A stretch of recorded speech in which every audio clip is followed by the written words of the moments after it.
और आज जिस तरह से बाबा साहब की मूर्ति को लेकर ये आंदोलन चल रहा है, क्योंकि इससे पहले भी 3 आंदोलन हो चुके हैं, मैं अवगत करा दूं, और 3 आंदोलन ऐसे ही हुए हैं। बाबा साहब का नाम लेने वाले आज करोड़ों लोग हैं। आप कैमरा घुमाकर दिखाइए, आज बाबा साहब की मूर्ति के लिए कितने लोग आवाज उठाने के लिए यहाँ संसद मार्ग पर उमड़े हैं। आपको दिखाए, गिने चुने लोग, आप उंगलियों पे गिन सकते हो। तो बताइए क्या ऐसे चंद मुट्ठी भर लोग बाबा से लगातार पार्टी के परिणाम आ रहे हैं, उससे दलित नाराज है, मैं भी नाराज हूँ।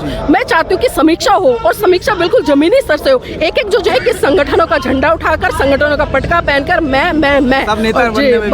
और ये नेता बनने का ही वो है जो आज समाज बिल्कुल धरातल पर जा रहा है, क्योंकि समाज तो बेचारा मासूम निर्दोष है, लगातार पीछे खड़ा हो जाता है। मतलब बाबा साहब मूर्ति में है या कहाँ मिलेंगे वो? देखिए, बाबा साहब आपके दिल में बसते हैं, विचारों में बसते हैं। जब तक उनके द्वारा दिखाए हुए मार्ग पर आप नहीं चलोगे ना, आप कितने ही आंदोलन कर लीजिए, कितनी ही मूर्तियां लगा लीजिए, वो सफलता हासिल नहीं कर पाएंगे। मैं बार बार यही कहती हूँ, जो बात लोगों को कड़वी भी लग जाती है, लेकिन आज देखिए ना, आज आपको जेल हो जाए, बताइए कितने नेता आपको छुड़ाने आएंगे, कितने सामाजिक संगठन आए, आप पिटते रहिए, जेल में पड़े सड़ते रहिए, आपके बच्चे भूखे प्यासे मर रहे, मरते रहेंगे, किसी को कोई लेना देना नहीं है, सिर्फ आप।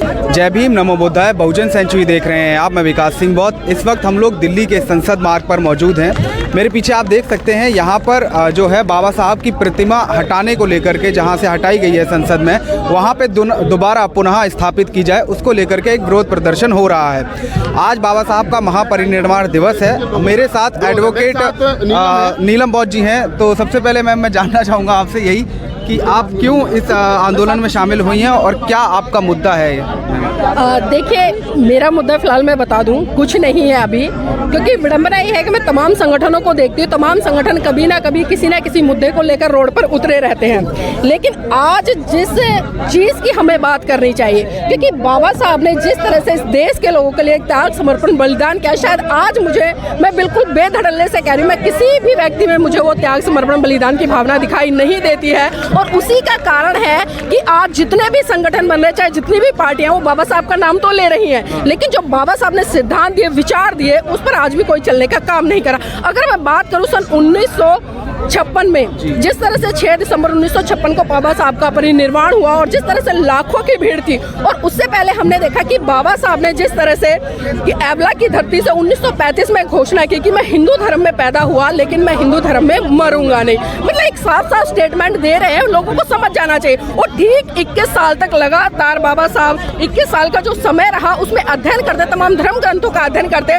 और ठीक 21 साल 14 अक्टूबर सन 1956 को नागपुर की पावन धरती पर लाखों करोड़ों लोगों के साथ में बौद्ध धर्म की दीक्षा लेते हैं। ये बाबा साहब की एक वैचारिक क्रांति थी, एक धार्मिक क्रांति थी, एक सांस्कृतिक क्रांति थी। लेकिन आज इस संस्कृत क्रांति पर कोई भी काम नहीं कर रहा है। सिर्फ हम बाबा साहब का नाम राजनीतिक वोट बैंक लेने के लिए कर रहे हैं, बाबा साहब का नाम सिर्फ हम संगठन बनाने के लिए कर रहे हैं, बाबा साहब का नाम हम अनेक तरीकों से ले रहे हैं। लेकिन जो आइडियोलॉजी बाबा साहब की आज भारत देश में स्थापित होनी चाहिए थी, क्योंकि अगर वर्तमान समय में मैं आज बात करूं, जिस तरह से वर्तमान समय में आज धर्म के नाम पर सांप्रदायिकता पनप रही है, क्योंकि आज देखिए हर व्यक्ति अपना अपना झंडा उठाकर चल रहा है, हर व्यक्ति कहीं ना कहीं अपने नारे लगा, हर व्यक्ति मतलब अपने अपने तरीके से बात कर। लेकिन बाबा साहब ने बिल्कुल स्पष्ट कहा संविधान में कि भारत एक धर्मनिरपेक्ष राज्य है, और इस राज्य में प्रत्येक व्यक्ति को पूरी आजादी है कि वो किसी भी धर्म को फॉलो करे, किसी भी धर्म को माने, उसकी पूरी आशा है। लेकिन वहीं पर परम पूज्य बाबा साहब इस देश को एक ऐसा वैज्ञानिक धर्म देते हैं जो कि पूरे विश्व में भारत को विश्व गुरु का दर्जा दिलाता है। लेकिन आज ना तो उस सिद्धांत की तरफ कोई काम करा।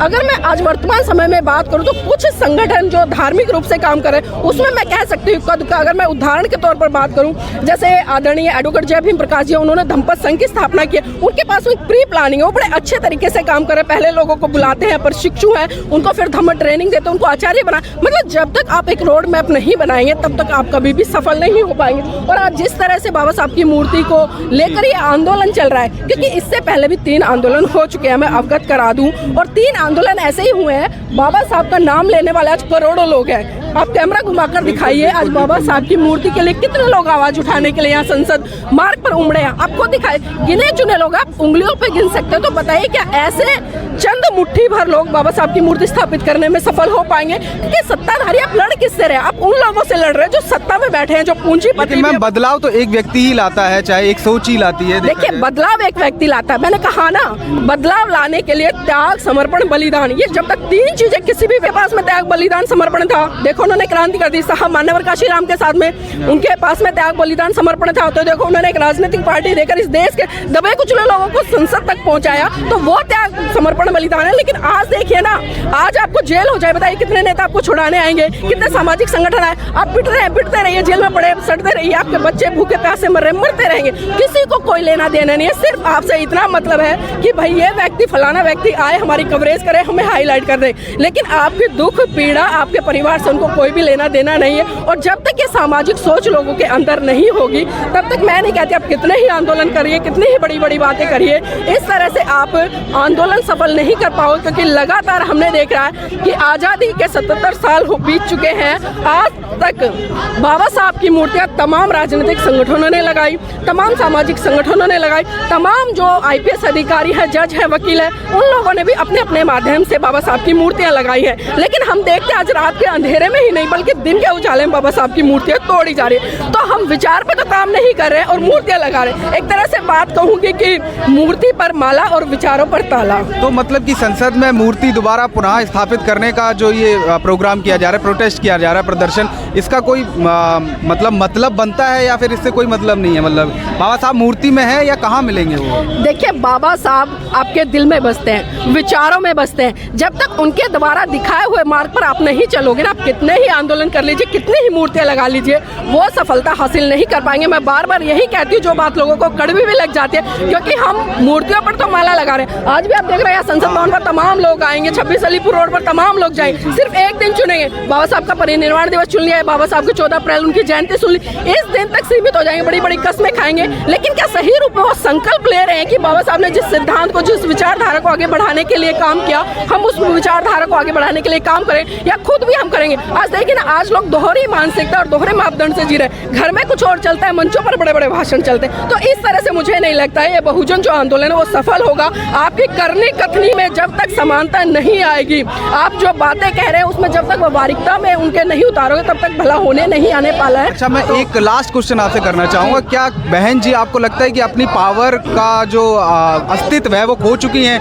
बहन जी नहीं निकल रही हैं या बहन जी पे बहुत तरह के सवाल खड़े हो रहे हैं, क्या वो भूल गई हैं कि वो कौन है, कितनी बड़ी पावरफुल लेडी हैं वो, क्या वो भूल चुकी है? देखिए, बहन जी को भारत देश में नहीं पूरे विश्व में आयरन लेडी के नाम से प्रख्यात किया गया, जाना गया, और आज भी लोग कहते हैं कि आयरन लेडी अगर भारत में कोई है तो वो है बहन कुमारी मायावती।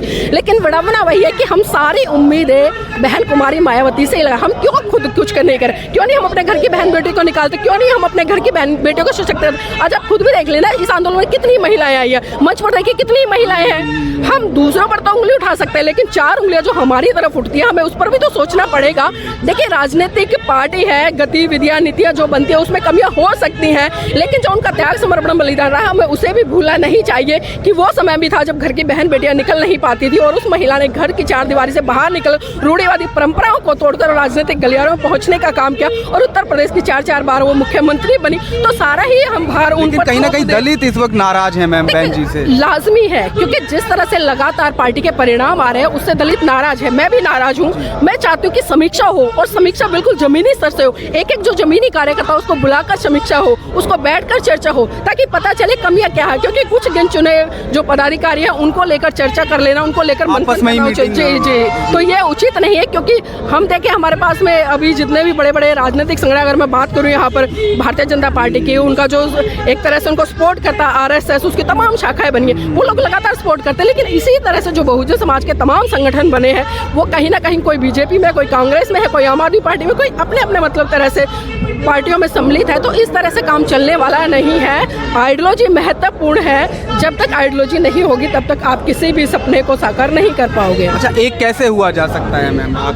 देखिए, एक कैसे हुआ जा सकता है, बहुत अच्छा सवाल आपने किया है। जब तक व्यक्ति मैं की भावना को छोड़कर हम नहीं बनेगा, तब तक कामयाब नहीं होंगे। क्योंकि आज मैंने कहा ना, हजारों लाखों संगठन बाबा साहब के नाम से बने हुए हैं, लेकिन देखिए कितनी क्रांति हो रही है, कितना परिवर्तन आ रहा है। अगर आप लाखों संगठनों की 1 लाख, मैं मोटे मोटे तौर पर 1 लाख की संगठन की बात कर लेती हूँ। 1 लाख संगठन है, 1 लाख अध्यक्ष हो गए, 1 लाख उपाध्यक्ष हो गए, 1 लाख सचिव हो गए, 1 लाख कोषाध्यक्ष हो गए, तो मोटे मोटे 5 लाख लोग अगर प्रतिदिन ईमानदारी से काम करें ना, एक व्यक्ति एक दिन में एक व्यक्ति को जगा सकता है। तो आप मल्टीप्लाई कर लीजिए कितना होगा। लेकिन विडंबना है कि संगठनों का झंडा उठाकर, संगठनों का पटका पहनकर मैं बस, और ये नेता बनने का ही वो है जो आज समाज बिल्कुल धरातल पर जा रहा है, क्योंकि समाज तो बेचारा मासूम निर्दोष है, लगातार पीछे खड़ा हो जाता है, उसे कोई मतलब नहीं होता देगा भाई ये संविधान की आवाज़ उठा रहा है, आरक्षण की आवाज़ उठा रहा है, बाबा साहब की मूर्ति की आवाज़ उठा, वो उसके पीछे ईमानदारी से लग लेता, अपना पैसा भी खर्च करता है, काम भी छोड़ता है, सब कुछ करता है, लाठी डंडे भी खाता है, लेकिन उसे मिलता क्या है अंत में? सिर्फ